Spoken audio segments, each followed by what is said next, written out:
제28차 학대경보회의를 시작하겠습니다.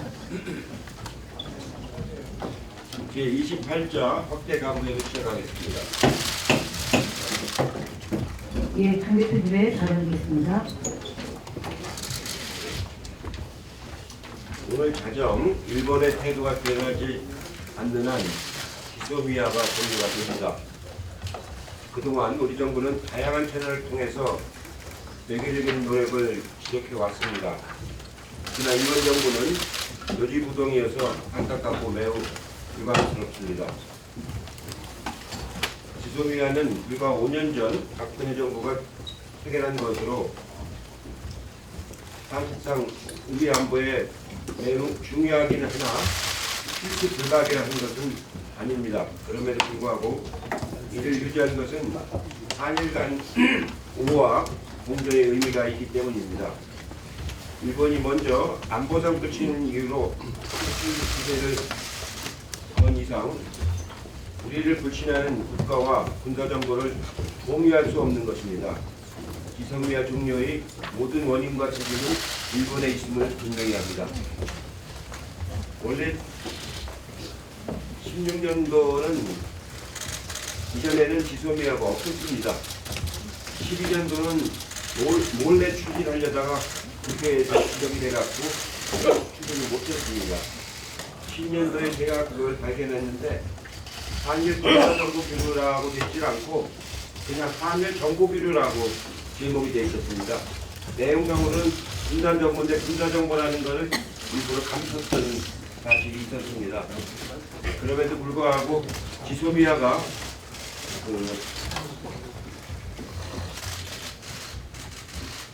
한미 간의 동맹에 큰 영향을 미치는 것처럼 과장되게 주장을 하고 보도하는 경향이 있는데 그건 크게 잘못된 겁니다. 원래 6.25 전쟁 이후에도 지소미아는 없었습니다. 16년에 박근혜가 정부가 거의 한 해 직전에 도입을 한 것이기 때문에 정통성이 거의 있는 게 아니고 또 지난 3년간 운영을 했지만 사실상 군사정보 교류라는 건 몇 건 되지 않았습니다. 그렇기 때문에 이건 너무 지나치게 우려하는 것은 우려해서는 안 된다는 것 다시 한번 말씀을 드립니다. 좀 유감스럽습니다만 황교안 대표가 정치 협상에는 불참을 하고 지소미아 종료 반대와 패스트트랙 보관 반대를 가지고 단식을 하고 있습니다. 단식하시는 분한테 드릴 말씀은 아니지만 이렇게 정치를 극단적으로 하는 것은 바람직하지 않다고 말씀을 드립니다. 오히려 국민들에게 정치에 대한 불신을 높이는 그런 결과를 가져올 겁니다. 단식을 중단하시고 이제 시가 얼마 남지 않았기 때문에 정치협상회의에 참여하셔서 선거법하고 검찰개혁법 이런 것들을 진지하게 협상에 임해 주실 것을 다시 한번 말씀을 드립니다. 또 자유한국당은 공정한 한미 방위협정을 촉구하는 결의안에도 반대를 하고 있습니다. 일본의 경제도발에 대응하는 지소미아 종료도 반대를 하고 있습니다. 이래가지고 어떻게 주권국가로서의 국익을 지켜나갈 수가 있겠습니까?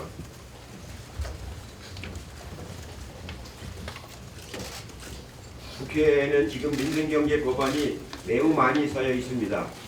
유치원 3법은 숙려기간이 끝나 표결에 들어가야 하고 선거법과 사법개혁 법안도 이제 곧 본회의에 부의될 예정입니다.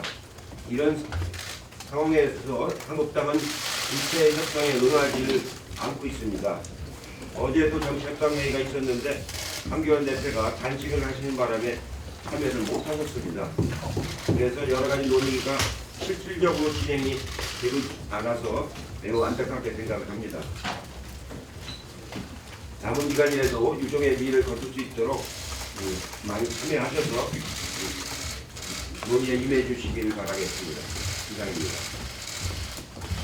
네, 다음으로 박주민 최고위원의 발언 있겠습니다. 예. 조선일보에서 미국이 우리나라가 주한미군 방위비 분담금 증액 요구를 들어주지 않으면 외계 여단에 미군이 철수하는 방안을 검토 중이다 라는 보도를 단독으로 했습니다. 그리고 자한당 의원들이 이 보도를 확대 재생산하고 있습니다. 그런데 마크 에스퍼 미국 국방장관은 들어보지 못했다라고 부인했으며 조너선 호프먼 국방부 대변인도 성명을 내고 미 국방부가 한반도에서 미군을 철수한다는 보도는 전혀 사실이 아니다라고 밝혔습니다. 심지어 호프먼 대변인은 익명의 소식통 한 명을 인용한 이런 기사는 얼마나 위험하고 무책임한지 보여준다고 하면서 조선일보에 해당 기사를 취소하라고 요구했습니다. 근거 없이 잘못된 보도를 하는 것도 문제지만 잘못된 보도를 이용해서 안보 불안을 야기하는 것은 더욱 큰 잘못입니다. 안보에 대한 불안을 통해 정치적 지지를 얻는 것을 흔히 안보 장사라고 합니다. 안보는 안보 장사를 통해서는 절대로 살 수 없습니다.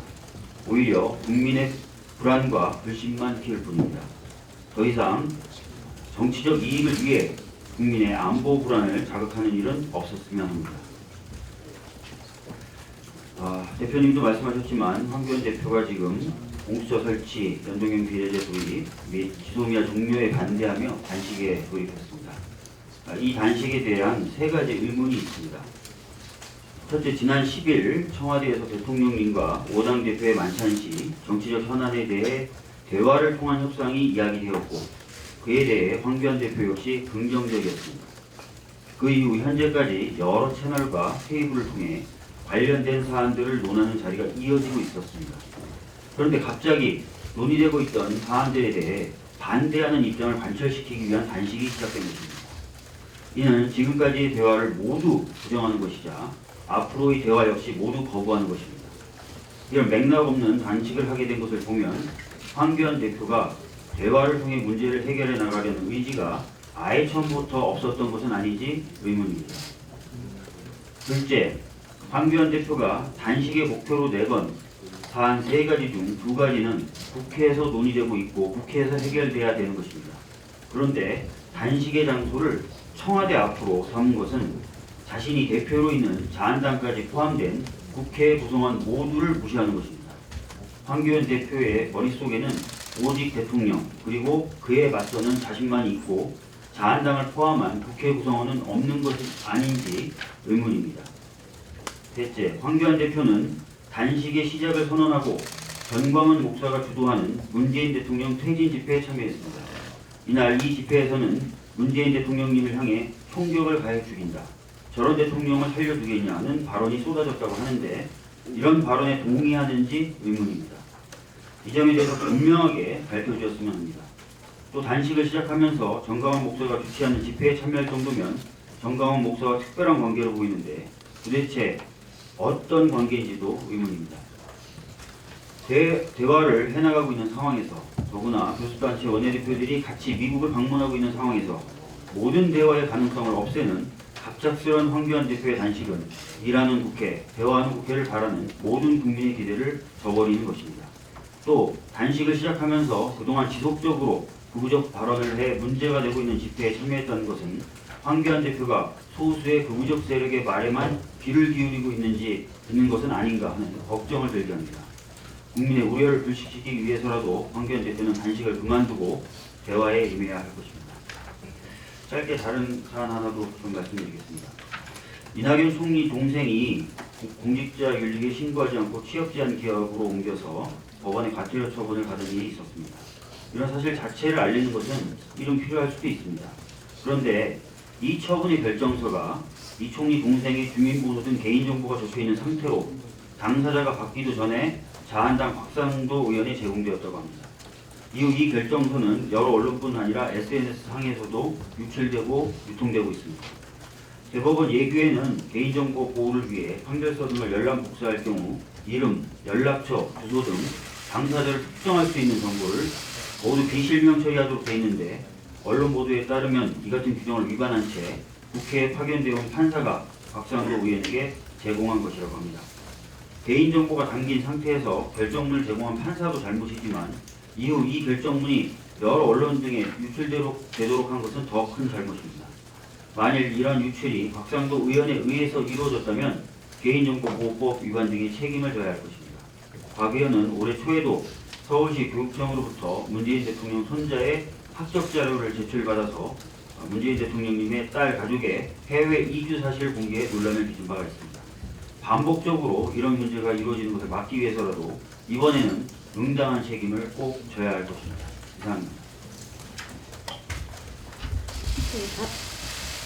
다음으로 박광원 최고위원의 발언 듣겠습니다. 네, 이해찬 대표님과 박주민 최고께서 말씀하셨습니다만 황교안 대표의 단식에 대한 국민들의 반응은 호의적이지 않습니다. 언론 표현으로는 싸늘하답니다.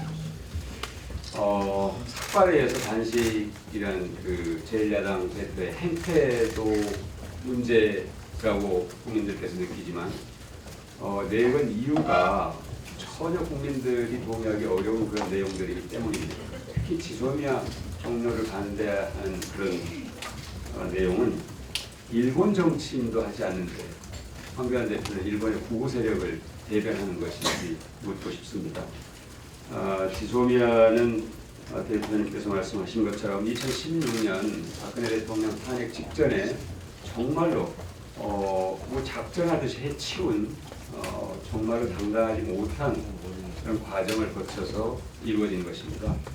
그런데 이 지소미아가 중장기적으로 한반도 유사시에 일본의 자위대가 미군을 일정 부분 대체할 수 있다는 데까지 발전할 수 있기 때문에 사실 굉장히 위험한 내용으로 되어 있다는 것을 국민들이 정확하게 아실 필요가 있습니다.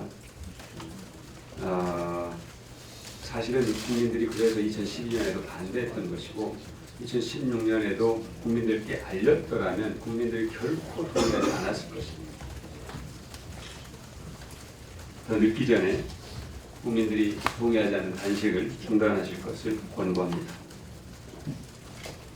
방위비 분담금 협상과 관련해서 굉장히 많은 얘기들이 있습니다. 미국 내에서도 결코 미국이 해서는 안 될 일을 하고 있다는 그런 지적들이 많은데요. 최소한 4가지 정도는 반드시 지켜지는 게 필요하다 이렇게 봅니다. 첫째는 국민들이 납득할 수 있는 수준이어야 된다. 1991년부터 2018년까지 27년 동안 우리나라 국방비는 5.8배, 약 6배 정도 늘었습니다. 그런데 방위비 분담금은 9배 늘었습니다. 그러니까 국방비에 는 것보다 훨씬 더 우리가 방위비 분담을 더 많이 하고 있다 하는 그런 얘기죠. 두 번째는 방위비 분담금이 주한 미군이 아니라 주일 미군을 위해서 결코 쓰여져서는 안 된다는 겁니다. 그런데 지난 5년 동안 방위비 분담금 가운데 900억 원 이상이 주일 미군을 위해서 쓰여졌다는 사실이 확인됐습니다.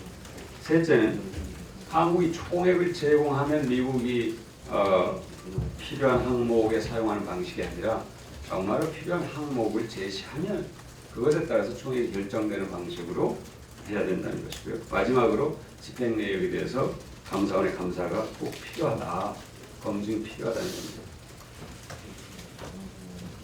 우리 국민들의 목소리, 우리 국민들의 상식적인 요구, 이것이 주한미군이 우리의 안보와 미국의 안보에 기여하는 그것이 어떻게 조화를 이룰 수 있는지 노력할 필요가 있고 그것을 국민들에게 설득하고 동의를 구할 필요가 있고 이렇게 말씀드리겠습니다. 2가지 경제 지표인데요. 하나는 어제 통계청의 가계동향조사 발표고 하나는 OECD 내년도 경제 예측인데 유의미하다. 우리 경제가 잘 되고 있다는 것이 아니라 뭔가 바람직한 방향으로 가고 있다 하는 그런 평가를 할 수 있을 것 같습니다. 어제 가계동향조사를 보면은 첫째, 모든 분야의 소득이 다 같이 늘었다는 겁니다. 1분위부터 5분위까지. 둘째는 우리 경제 약자라고 할 때는 1분위 소득이 7분기 만에 큰 폭으로 증가했다. 그리고 세 번째, 경제 허리라고 얘기할 수 있는 2분위, 3분위, 4분위 소득 증가세가 뚜렷하다. 네 번째는 대체로 1분위부터 5분위까지 고르게 증가함으로써 고르게 잘 사는 경제 방향으로 가고 있다 이렇게 평가를 할 수 있을 겁니다. 이게 세계 대부분의 나라들이 경제 성장에 어려움을 겪고 있는 상황에서 나온 지표이기 때문에 매우 의미가 있다 이렇게 평가를 할 수 있을 겁니다. 다만 아픈 대목은 자영업자 부분입니다. 여러 차례 말씀드렸습니다만 온라인 쇼핑 규모가 정말 통계를 낼 때마다 매우 큰 폭으로 증가하고 있기 때문에 이것에서 오는 골목 상권의 어려움 그리고 그것이 바로 자영업자의 어려움으로 이어지고 있는 이 상황을 냉철하게 보면서 어떻게 자영업자들의 어려움을 해소할 것인가 이게 매우 중요한 과제가 되고 있다 하는 겁니다. 한 가지 좀 말씀을 드리고 싶은 것은 3분기 통계에서 일본의 연령 분포를 보니까 70살 이상이 2017년에는 37.6%였는데 지난해는 45.7% 늘었습니다. 그리고 일본의 평균 나이가 무려 64살입니다. 그러니까 일본이가 저소득의 원인이 노령층의 빈곤에 기인하고 있다. 상당 부분 이렇게 설명할 수 있을 겁니다. 그 점에 있어서 노령층에 대한 사회 안전망 확충이 매우 기묘하다는 것을 확인할 수 있습니다. 굉장히 중요한 부분입니다. 그리고 이제 OECD가 내년도 경제 성장을 예측을 했는데요. 대부분의 나라들이 경제 성장률이 낮아질 것이다. 미국은 올해 2.3에서 2.0, 중국은 6.2에서 5.7, 유로존은 1.2에서 1.1, 일본은 1.0에서 0.6으로 낮아질 것으로 전망했는데요. 거의 우리나라는 2.0에서 올해 2.0에서 내년 2.3으로 성장률이 높아질 것이라고 전망했습니다. 그 이유가 한국 정부가 확장적 재정 정책을 쓰고 있는 것에 대한 평가가 반영되어 있습니다. 그리고 확장적 재정 정책을 쓰는 것을 환영한다고 OECD가 평가하고 있습니다. 이 점을 저는 우리 정부와 야당 여러 말하는 우리가 그런 기본적인 기조를 갖고 있으니까요. 야당 이 점에 대해서도 분명하게 인식하고 이번에 예산안 심사 때 이 정신을 바탕으로 해서 적극적으로 예산 심사에 반영되도록 노력해 주실 것을 야당에 권고합니다. 이상입니다. 네, 다음 서훈 최고위원의 답변 듣겠습니다. 네, 앞서 말씀이 나왔습니다만은 황교안 대표의 무리한 단식은 뜬금없고 명분 없고 비전 없고 국민도 안정이 없는 사무단식, 고무단식으로 국민들은 의문절할 뿐입니다. 지소미아 종료, 공수처 설치, 연동형 비례대표제 선거법 개정은 여론조사에서 찬성이 과반수 이상 나오는 등 국민 다수의 지지를 받고 있는 정책입니다. 제1야당 대표께서 국민들이 원하는 정책에 발목을 잡기 위해 단식을 하는 겁니까? 지소미아 종료의 원인은 일본이 제공했습니다. 그런데 황교안 대표께서는 일본이 아닌 우리 정부를 향해서 지소미아 종료 철회를 요구하며 단식을 하고 있습니다. 황교안 대표께서는 어느 나라 정당 대표입니까? 도대체 누구를 위해서 단식하는 겁니까? 일본을 위해서 단식합니까? 황교안 대표는 본인의 절박한 정치적 상황을 탈출하기 위해서 단식하는 것이 아니라면은 민생법안 처리를 원하는 국민의 절박한 심정을 헤아려서 단식을 중단하기를 바랍니다. 이상입니다. 네, 다음은 김혜영 최고위원의 답변 듣겠습니다. 오는 월요일 2014년에 이어 한아세안 특별정상회의가 두 번째로 부산에서 열립니다. 전 세계적으로 보호무역주의 강화와 미중 간의 경쟁이 격화되고 있는 가운데 열리는 이번 특별정상회의의 중요성이 더욱 커지고 있습니다. 아세안 국가와의 협력은 우리나라의 새로운 경제적, 외교적 돌파구가 될 것입니다. 아세안 국가들은 성장 잠재력이 크고 국제 무대에서도 발언권을 키워가고 있어서 시장 다변화와 외교 지평 확대에 큰 의미가 있는 국가들입니다. 신남방 정책이 중요한 이유입니다. 특히 회의가 개최되는 부산은 신남방 정책의 중심축입니다. 아세안으로 통하는 바닷길과 하늘길의 연결 도시이기 때문입니다.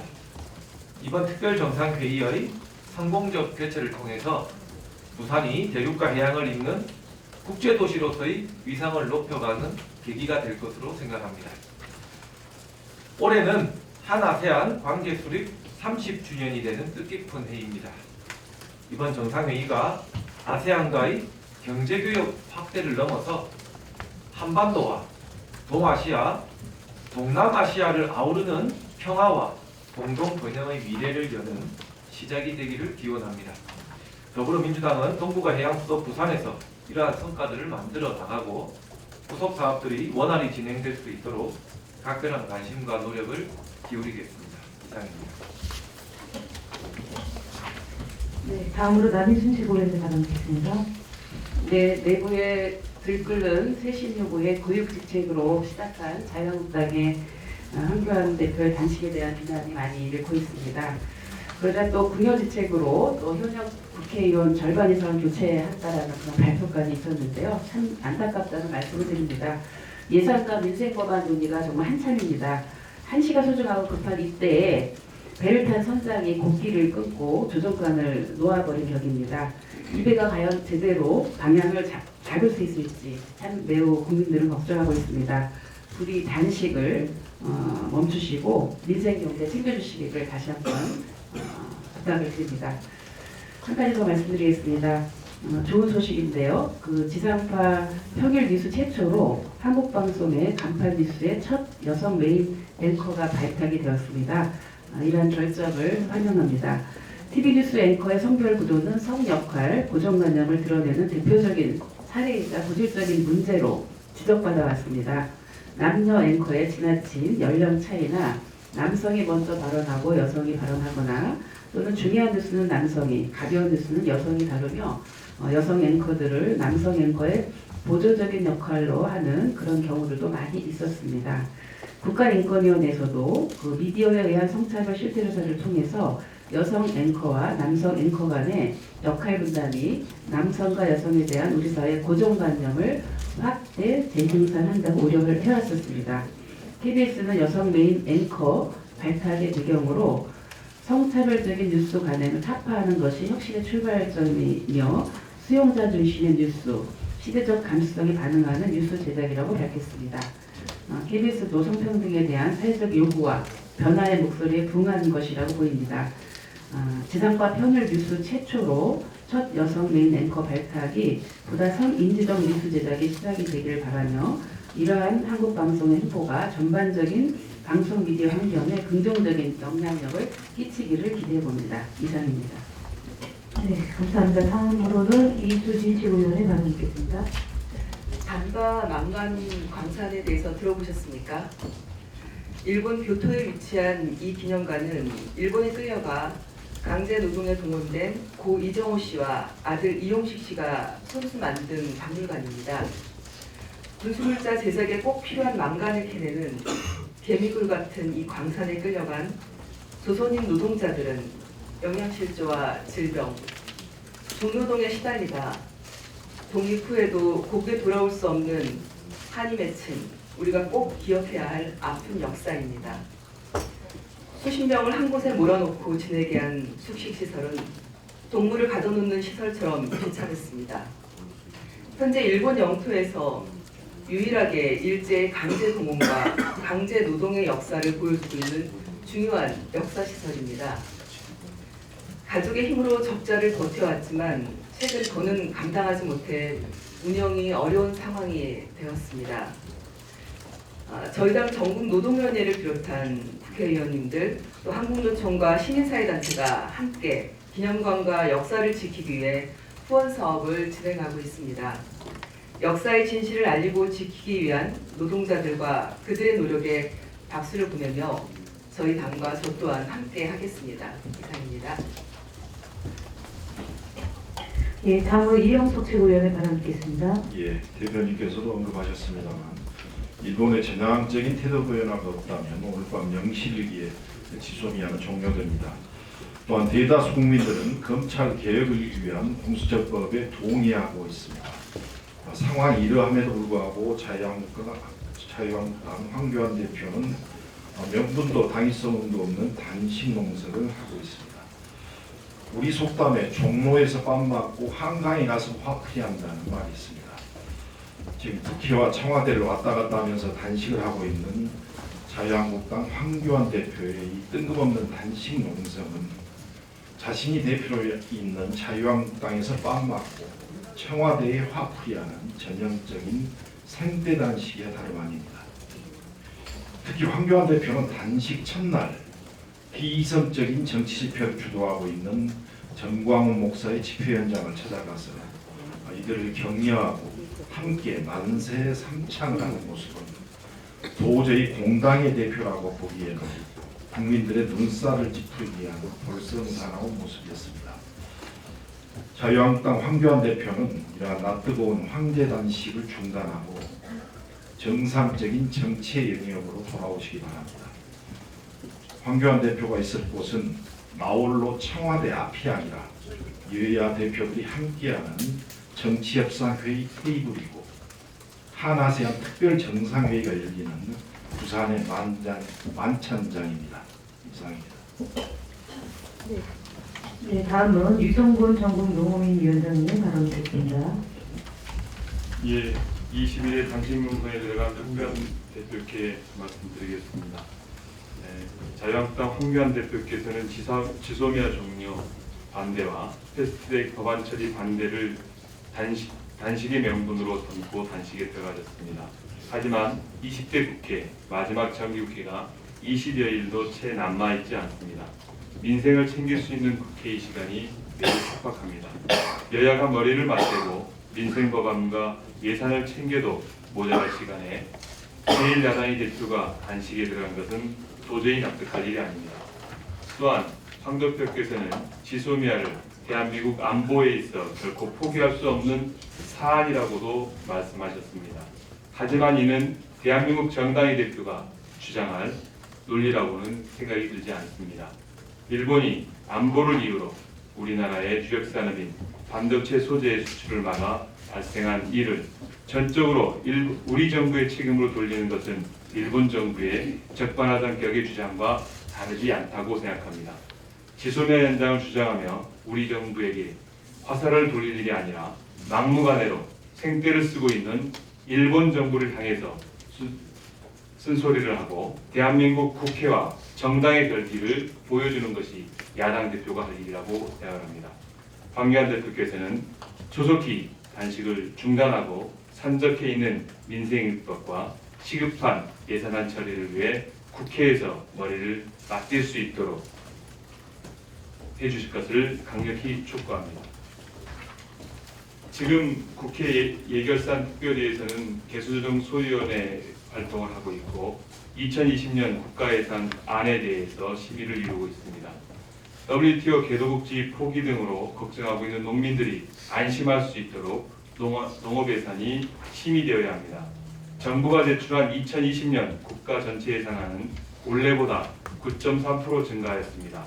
하지만 농업예산은 4.4% 증가하는 데 그쳤습니다.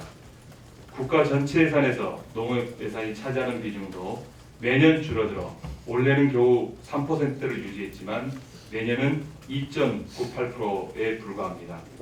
내년도 도입을 추진하고 있는 공익형 직불제 예산 증액과 더불어 농가 부담을 경감하고 농산물 가격 안정을 할 수 있는 대책 마련이 매우 절실합니다.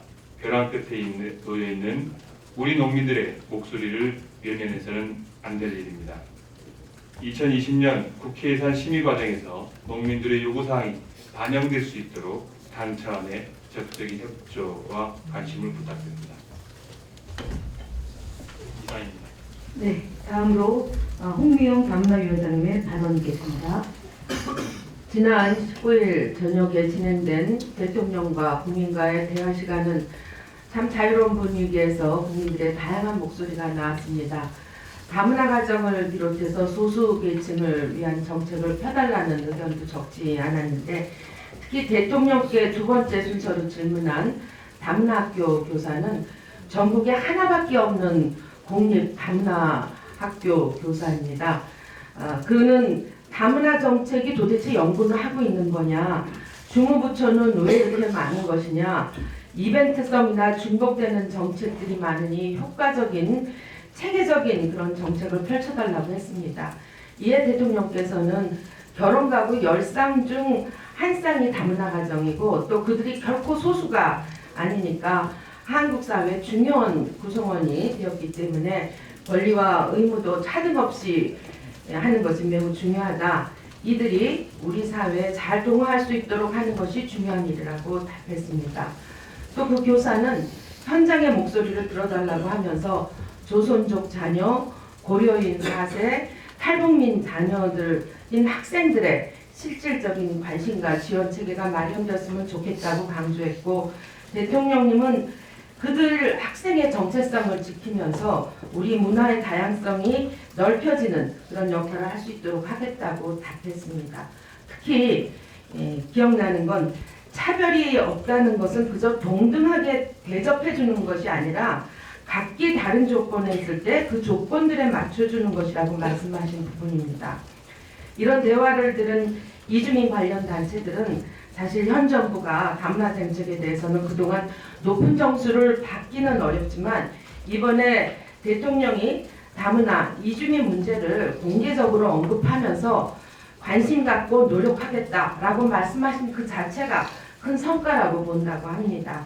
다만 이주민에 관련한 세계적인 흐름은 한쪽 언어와 문화만을 주입하는 동아주의에서 상호주의로 전환되고 있으므로 대통령님 말씀처럼 정부가 인식의 지평을 넓히고 은혜를 마치 베푸는 듯한 정책에서 벗어나길 바란다.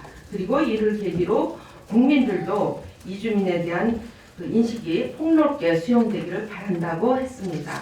분명한 것은 250만 이주민 시대에 걸맞는 대통령님의 이런 관심이 정부 정책과 우리 사회 인식 개선에 한 획을 긋게 될 것이라는 기대입니다. 최근 한국에서 결혼 생활한 지 석 달 만에 베트남 출신 젊은 아내를 남편이 살해한 사건이 있었습니다. 그 아내는 한국에 오면서 남편과 행복하게 살고 싶다, 남편을 잘 챙겨주고 싶다고 그러고 왔는데 남편이 돈도 안 주고 생활비 압박에 일자리를 얻으려다가 오히려 남편에게 살해당한 것입니다. 우리는 불과 4개월 전에도 부인이 말이 안 통한다고 아이가 보는 앞에서 끔찍하게 남편이 폭행하는 사건을 보았습니다. 이에 분노한 결혼 이주 여성 단체들이 권리보장과 차별철폐 집회를 가진 지 얼마 되지 않아서 또 다른 이주 여성이 살해와 시신유기까지 당한 것입니다. 이런 상황이니까 작년 12월에 유엔의 인종차별철폐위원회에서는 한국의 차별 실태가 심각하다, 그런 우려를 표명했습니다.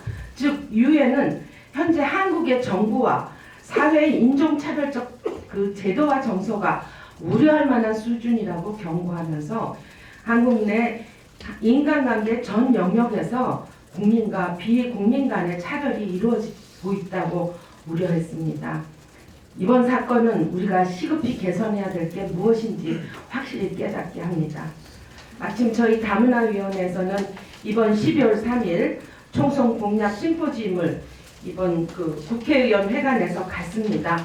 지난 9월 우리 당 정책 페스티벌에 참여해서 토론회를 개최한 결과 정리된 공약 제안이 15건 있는데 그 15건을 전국 시도당 다문화위원회와 관련 단체 의견을 수렴해서 공약 순위가 상위인 6건 그리고 제안 동포 관련 사안을 심포지움에서 점검합니다. 바로 그 내용들이 이번 대통령과 국민과의 대화에서 제기된 사안이고 또 얼마 전 살해된 그 결혼 이주 여성의 문제이기도 합니다. 그 내용들을 전문가, 현장 활동가 등의 참여로 적극 검토하는 과정을 거치게 됩니다. 내가 사는 동네에서 나를 동네 주민으로 인정하지 않고 내가 사는 나라에서 발급하는 주민등록증을 가지고 있는데도 국민으로 보지 않는다면 이보다 더 큰 상처가 어디 있겠느냐는 어느 이주민의 눈물 젖은 목소리를 기억합시다.